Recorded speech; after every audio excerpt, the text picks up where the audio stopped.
ममता बहुत ही सीधी और प्यारी लड़की थी, वहीं सुनील एक सरल और आगे बढ़ने की सोच रखने वाला लड़का। सुनील, बेटा सुनील कहाँ है? अरे जरा एक गिलास पानी तो दे दो। हाँ माँ, अभी आया। क्या माँ, पानी तेरे सर के पास ही तो रखा है, क्या हो गया है? तबीयत खराब है क्या? अरे नहीं नहीं, वो उठने का मन ही नहीं कर रहा था तो देखा ही नहीं। वैसे क्या कर रहा है? यहाँ बैठ ना मेरे पास। माँ पढ़ रहा था। वो क्या है ना, नौकरी में तो वक्त नहीं मिलता, अब ऑफिस से घर आकर ही तो वक्त मिलता है। अच्छा अच्छा ठीक है, पढ़ ले जा बेटा। सुनील पढ़ लिख कर और आगे बढ़ना चाहता था, लेकिन माँ की तबीयत खराब देखकर सोचता है कि शादी ही कर ले। कब तक माँ का ख्याल वो अकेले रख पाएगा? तो एक दिन, माँ ये ममता है, मैंने इससे शादी कर ली है। तुम्हारी तबीयत भी ठीक नहीं रहती तो मैंने सोचा शादी कर लेता हूँ। घर संभालने वाली और तुम्हें संभालने वाली कोई आ जाएगी तो अच्छा रहेगा। माँ अचानक से सामने बहू देखकर हैरान रह जाती है। बेटा ये क्या बात होती है? न बैंड, न बाजा, न दहेज, न शगुन, ऐसे कैसे बहू आ गई? माँ तू तो जानती है मैं नौकरी के साथ पढ़ाई कर रहा हूँ, तो कहाँ से इतना पैसा बचा पाता कि धूमधाम से शादी करता। वैसे भी माँ लोग तो आकर खाकर निकल जाएंगे, इसलिए बस वैसे ही। माँ जी, मैं आपका ख्याल रखूंगी। वैसे भी ये आगे की पढ़ाई कर रहे हैं, अच्छा कुछ कर गए तो सबके दिन फिर से अच्छे आ जाएंगे। सास को ममता की बात ठीक तो लगती है, लेकिन मन में कहीं ना कहीं लगता है कि कहीं बहू बेटे को लेकर फुर्र ना हो जाए और फिर तो वो रह जाएगी अकेली।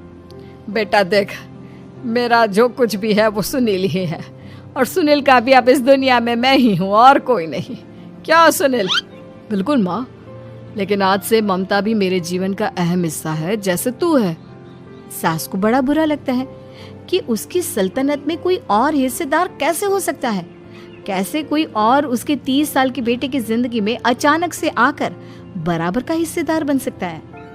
देख बहू, मैं भले थोड़ा बीमार रहती हूँ, लेकिन इसका मतलब यह नहीं कि घर की चीजों में मेरा कंट्रोल खत्म हो गया है। मैं आज भी इस घर की रानी हूँ, समझी? बेटा सोचता है कि ये माँ को अचानक से क्या हो गया। कल तक जो माँ कहती थी कि जिंदगी का कोई भरोसा नहीं, वो अचानक से जंग के मैदान की झांसी की रानी कैसे बन गई? माँ क्या हो गया है? सब ठीक है ना? अचानक कैसी बात कर रही हो? ममता का आज पहला दिन है, स्वागत करो उसका। आसपास की आंटियों को बुलाओ, नई दुल्हन की मुंह दिखाए करवाओ। खैर, सास होने का फर्ज निभाती है और बाद में एक सहेली के साथ बाहर निकल जाती है। क्यों री बताया नहीं कि बेटे का ब्याह कर रही हो? वैसे तो सारा दिन हम ही में घुसी रहती हो। अरे मुझे भी तो अभी पता चला, यूं अचानक सर पर लेकर आ गया।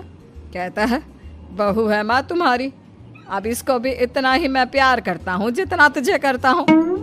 लो जी, ये क्या बात होगी? क्यों इतना प्यार करता है? अरे माँ का प्यार तो ज्यादा होता है। अब उसको तो कोई दूसरा पति मिल सकता है, लेकिन तुम ही बताओ, क्या माँ की ममता किसी और की हो सकती है? ना जी ना, बेटे को समझाओ ये बात। अरे क्या समझाऊं, मुझे तो खुद ही समझ में नहीं आ रहा कि क्या हो रहा है। जो बेटा कल तक माँ माँ करता था, अचानक से बीवी बीवी का राग आलाप रहा है। देखा, उसकी बीवी ना सुंदर और जवान है। सुंदरता के आगे तो एक से एक नहीं टिके, तो तेरा बेटा किस खेत की मूली है? सास को भी समझ में आ जाता है कि बहू की सुंदरता के आगे माँ का प्यार किसी काम का नहीं। उधर बीवी, ए जी, अम्मा जी सहेलियों को छोड़ने गई थी, अभी तक आई नहीं, हम देख आए क्या?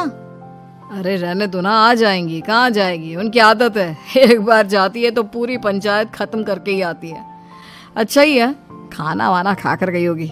छोड़ो ना, घूमेगी तो खाना पचेगा, नहीं तो ऐसे ही खाट पकड़ लेगी। बहू भी शांत हो जाती है। उधर सास सोचती है कि आज थोड़ा देर से ही घर जाती हूँ, जब बेटा परेशान होकर ढूंढेगा तब मजा आएगा। बीवी को खुद ही पता चल जाएगा कि माँ के आगे उसकी दाल नहीं गलेगी। लेकिन वहीं दूसरी ओर घर पर, ए जी, माँ जी अभी भी नहीं आई, हमको तो घबराहट हो रही है कि क्या करें, जाकर पता करें किसी के घर। अच्छा, कहाँ जाओगी ये भी बता दो। पहला दिन है तुम्हारा इस घर में और एक ही दिन में मोहल्ला छानोगी क्या? हाँ, तो आप भी तो नहीं जा रहे हैं ना, हमको फिक्र हो रही है। अरे यार, ये रोज का है अम्मा का, खाओ और सो जाओ। बस फिर क्या था, बेटा बहू खाना खाते हैं और कमरे में सोने चले जाते हैं। उधर जब सास को कोई देखने नहीं आता तो वो हार कर घर आ जाती है, जहाँ वो देखती है कि सारे घर की लाइट्स बंद है। सास को गुस्सा आता है। बहू, ममता बहू कहाँ हो? लेकिन सारे दिन की थकी बहू को ऐसी नींद आती है जैसे किसी ने भांग की गोली खिला दी हो। वो तो नहीं उठती। उठकर आ जाता है बेटा। क्या बात है अम्मा, काहे चिल्ला रही हो? अरे सो जाओ ना, सुबह की थकी है बहू, वो सो रही है। जोर से बोलोगी तो नींद खुल जाएगी उसकी। माँ को गुस्सा आ जाता है। फिलहाल तो सो जाती है, लेकिन मन ही मन ढेर सारा जहर बहू के लिए भरा होता है। सुबह बहू चाय बना रही होती है कि सास धीरे से गैस तेज कर देती है, जिससे चाय का बर्तन जल जाता है। और जैसे ही बहू चाय का बर्तन उठाती है, उसका हाथ जल जाता है। मेरा हाथ जल गया। वो जोर जोर से चिल्लाकर इधर उधर भागती है कि सास थोड़ी देर में उसके हाथ में पानी डाल देती है। हाय रे बहू, क्या कर रही हो? पहली बार रसोई छुई हो क्या? सासू माँ गलती से गैस तेज रह गई थी और बर्तन जल गया, जिससे मेरा हाथ जल गया। हाय रे, कितना गंदा दाग। छी छी छी छी, मुझे तो उल्टी आ रही है तेरा गला हुआ मांस देखकर। तू ना मुझे अभी साथ से खाना मत लगाना। बहू भी खुद का हाथ देखती है तो उसे भी रोना आ जाता है।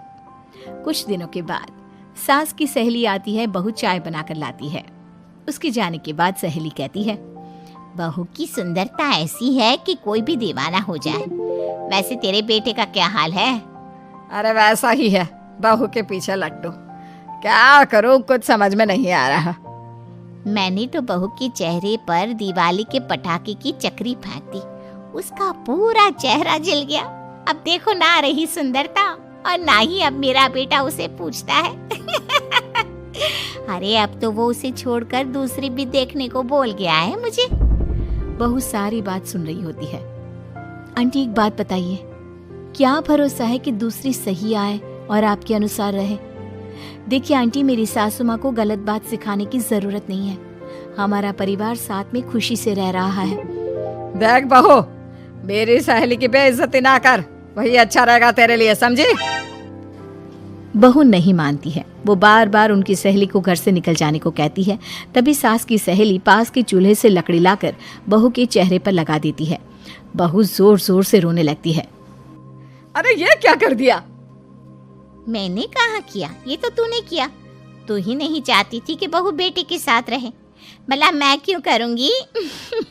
मैं तो चली, निपटो अब। बहू रो रही होती है, दर्द से चिल्ला रही होती है, लेकिन सास उसे डॉक्टर के पास नहीं ले जाती।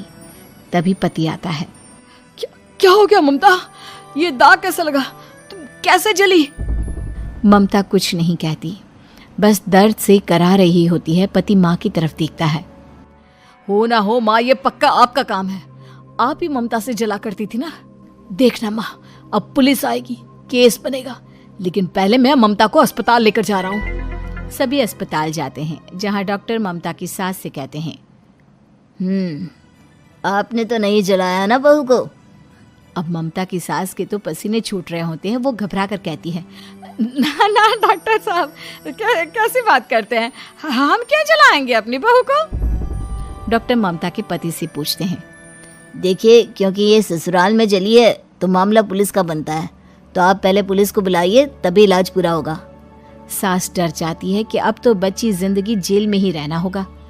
रहने दीजिए ना, पुलिस को क्यों बुलाना? सारी हंसी खत्म हो जाएगी जब पुलिस के डंडे पड़ेंगे। बहू को जलाना भले ही बहुत आसान हो, लेकिन उसके बाद सारी जिंदगी जेल की हवा खाना। सास डर जाती है। पुलिस आती है। पास लेटी दर्द से करा रही ममता स्टेटमेंट देती है।